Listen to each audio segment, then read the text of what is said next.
Hello बच्चों, स्वागत है आपका वीडियो पार्ट 2 जो कि लिया गया है कक्षा 11 कृषि विज्ञान से।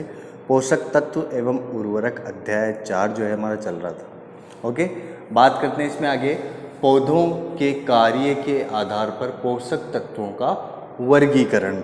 ओके, इसमें 4 तरीके से वर्गीकृत किया गया है बच्चों इसको। पहला आता है आधारभूत संरचनात्मक पोषक तत्व, जो पौधे की आधारभूत संरचना या बुनियादी संरचना का निर्माण करने का कार्य करते हैं, वो आधारभूत संरचनात्मक पोषक तत्व कहलाते हैं। कार्बन, हाइड्रोजन, ऑक्सीजन इसके उदाहरण हैं। नेक्स्ट हम बात करते हैं सहायक संरचनात्मक पोषक तत्व। ये क्या होते हैं? ये बच्चों ऊर्जा का स्थानांतरण, ऊर्जा को स्टोर करने का कार्य करते हैं।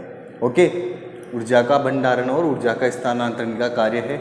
नाइट्रोजन, फास्फोरस और गंधक इसमें आते हैं। ओके, नेक्स्ट हम बात करते हैं नियामक एवं वाहक पोषक तत्व।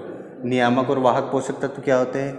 कोशिका जीव द्रव्य में आवेश को संतुलित रखना इनका कार्य होता है। आवेश, धनावेश, ऋणावेश जो होते हैं उनको संतुलित रखने का कार्य जो है नियामक और वाहक पोषक तत्व करते हैं। ओके, इसमें आते हैं पोटेशियम, कैल्शियम और मैग्नीशियम। चौथी बात करते हैं उत्प्रेरक एवं क्रियावर्धक पोषक तत्व। उत्प्रेरक और क्रियावर्धक पोषक तत्व क्या है? ये बच्चों एंजाइम जो होते हैं, किण्वक जो होते हैं, उनकी क्रिया को बढ़ाने का कार्य करते हैं, उनको उत्प्रेरित करते हैं। इनमें कौन कौन से आते हैं? लोहा, मैग्नीज, जस्ता, तांबा, boron, molybdenum, chlorine. Okay,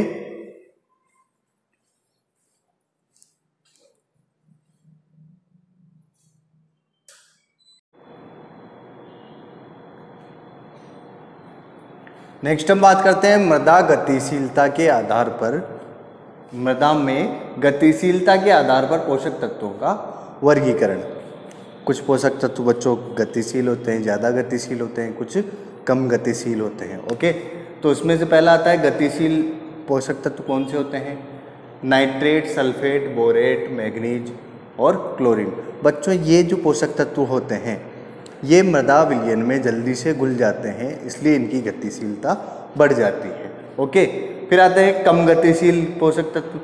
ammonium, potassium, calcium, manganese और तांबा। ये जो है मृदा विलयन में जल्दी से नहीं घुल पाते हैं, इसलिए ये कम गतिशील पोषक तत्व कहलाते हैं।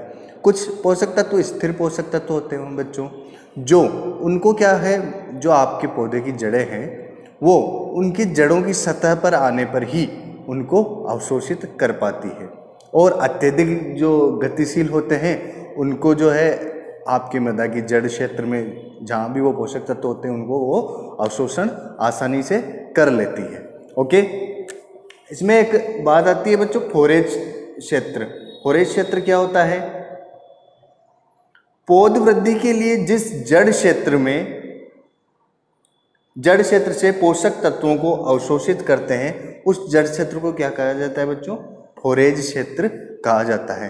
पौधा अपनी वृद्धि के लिए अपने जड़ क्षेत्र से पोषक तत्वों को अवशोषित करते हैं, उस जड़ क्षेत्र को क्या कहते हैं अपन? फोरेज क्षेत्र कहते हैं। ओके,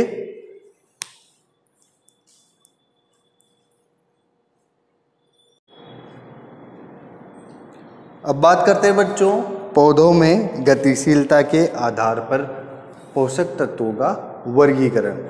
इससे पहले हमने क्या पढ़ा था? मृदा में गतिशीलता के आधार पर। अब ये है पौधों में गतिशीलता के आधार पर। ठीक है बच्चों, पोषक तत्व जो है वो अपनी कमी के लक्षण पौधों के हर एक भाग पर प्रकट करते हैं। उसे जानना जो है वो इस तरीके से उसको हम अच्छी तरह से जान सकते हैं। ओके, जैसे कि अत्यधिक गतिशील पोषक तत्व है नाइट्रोजन, फास्फोरस, पोटेशियम, मैग्नीशियम और मोलिब्डेनम। इन तत्वों की कमी के लक्षण जो है पौधे के निचले भागों में दिखाई देते हैं। ओके, बात करें मध्यम गतिशील पोषक तत्व तो इसमें आता है जस्ता। इनकी कमी के लक्षण क्या होते हैं? पौधे के मध्य भाग में दिखाई देते हैं।